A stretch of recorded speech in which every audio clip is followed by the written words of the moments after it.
Una cita con la palabra es un podcast que tiene como propósito proporcionar una herramienta a los lectores de la Biblia para que saquen el mejor provecho a cada libro de las Sagradas Escrituras, pues antes de enfrentar su lectura y estudio tendrán una visión general de cada uno de sus libros.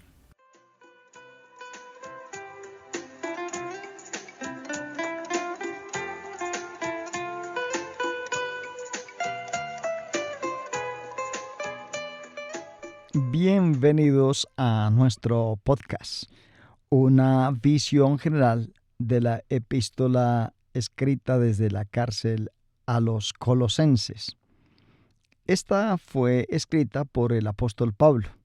Pablo escribió esta carta desde Roma alrededor del año 61 después de Cristo.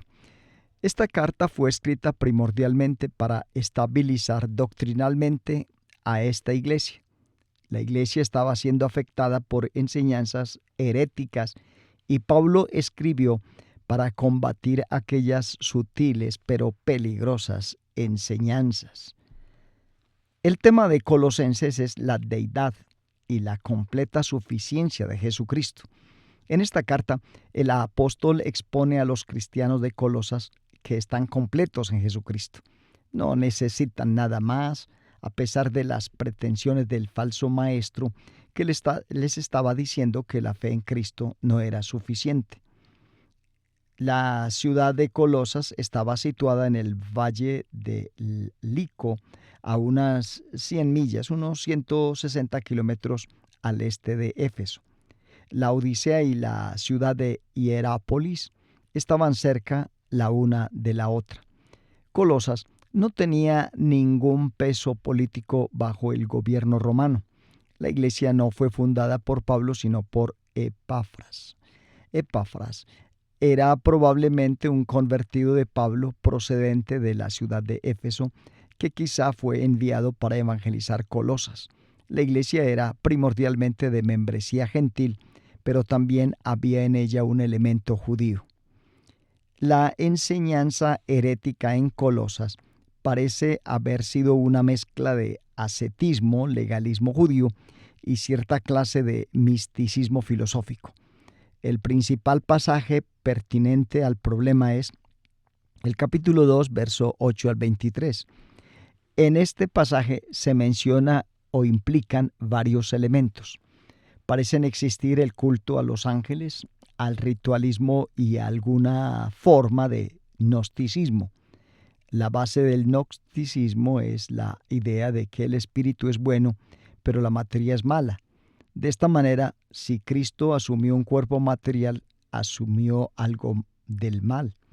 Pablo muestra a los colosenses que no necesitan ninguno de estos elementos. Cristo es todo lo que necesitan, por cuanto en esta carta Pablo combate una enseñanza herética, es de tono más filosófico que la mayoría de las epístolas paulinas. El apóstol Pablo no había tenido contacto personal con esta iglesia, pero había oído de su crecimiento en la fe. A pesar de que nunca había estado con ellos, oraba por ellos, daba gracias a Dios por ellos y oraba que creciesen en verdadero conocimiento y sabiduría. Al tratar de la deidad de Jesucristo, Pablo expone que Cristo es la representación visible del Dios invisible. Las dos palabras, imagen y primogénito, son particularmente importantes en su discusión. Jesús es la imagen de Dios, significando que Él es la exacta reproducción de la deidad, sin carecer de nada. En otras palabras, Él es una exacta manifestación del Dios invisible. Pablo dice también que Jesús es el primogénito de toda creación.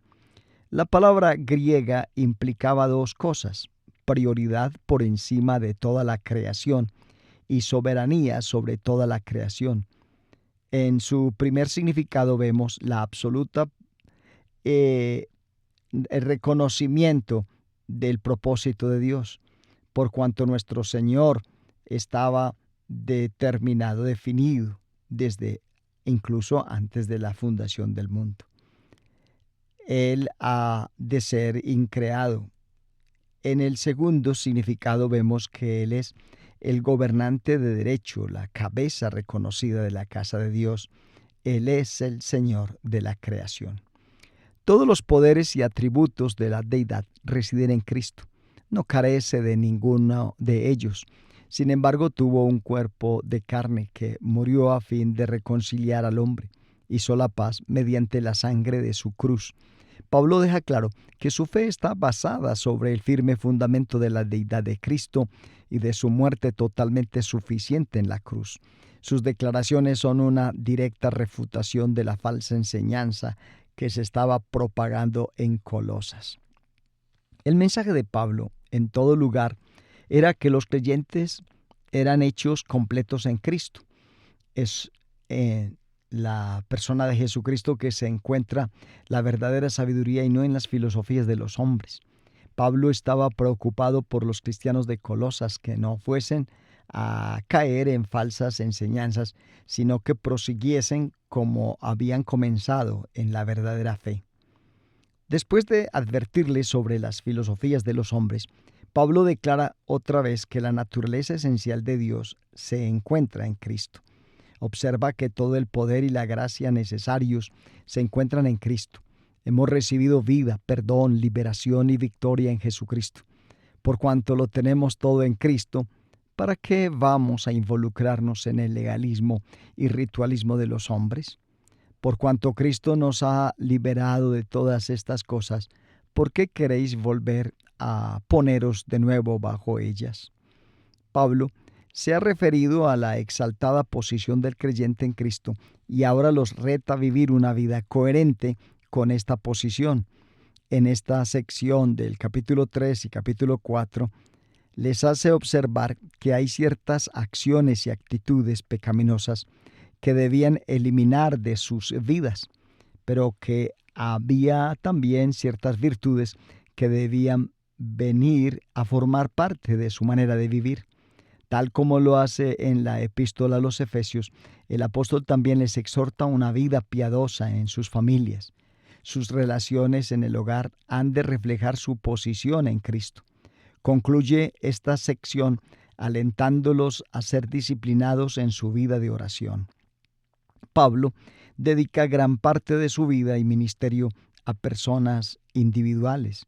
Al final de esta carta se menciona por nombre a muchos. Algunos serán conocidos en la iglesia de Colosas, mientras que otros aparentemente no les eran demasiado familiares.